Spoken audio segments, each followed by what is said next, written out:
I made another Salt series because I don't get early copies of games and animation takes time, and for whatever reason I can't bring myself to upload anything without some animation.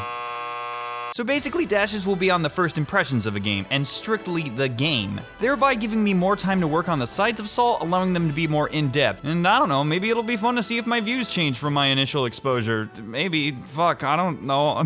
I'm sorry, I can't be the YouTuber you want. So anyways, Super Smash Bros. Ultimate. The game you're probably too busy playing to really watch this, and I mean, that's fine, because I'd be playing it more if my hands weren't injured and I didn't have videos to make. I was pretty hyped for the game, and I don't tend to get super hyped nowadays. The night of release, I had my pal Justin over, and we just played all the previous titles till the release, while periodically having little excitement breaks. I messed around with it some more, obviously, and I gotta say it's a little better than I expected, but also a little worse, if that makes sense. Since it's so minimal, I'll get into the bad first. I think the online is kinda disappointing. Even with LAN connections, there still tends to be some lag that could just maybe be because other people are lagging.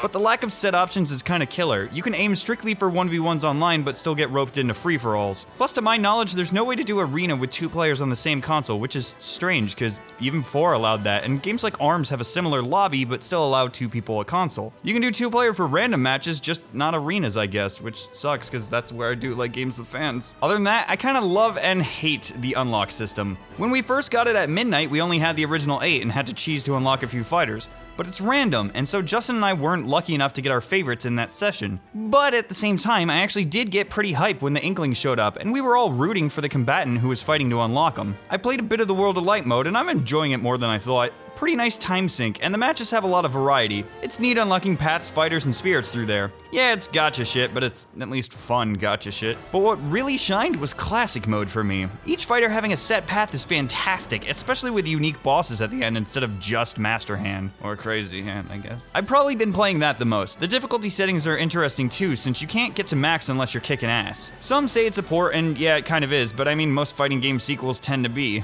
even though it's a party game. But you get a lot more content for the price tag, and I'm hoping they will add an update or 2 for new modes. I mean, they clearly have stage builder assets, and I want to play Smashketball, damn it. I don't really miss the other modes that you'd play or try like once on release and then never touch again. There's still plenty of grind for unlockables, and yeah, trophies may be gone, but recently they were just pre-existing models ported into Smash. So now it's basically that, but 2D instead of 3D. And it's pretty nice having high quality rips of older art. There's obviously a lot I still haven't done, but I'll be sure to cover it in the next Side of Salt that releases in a week or 2. The DLC is already shaping up pretty nicely too, because if nothing else, it proved that leakers don't actually know anything. They're just kinda good guesstimators. Like, holy wow, who saw a new Pokemon rep coming?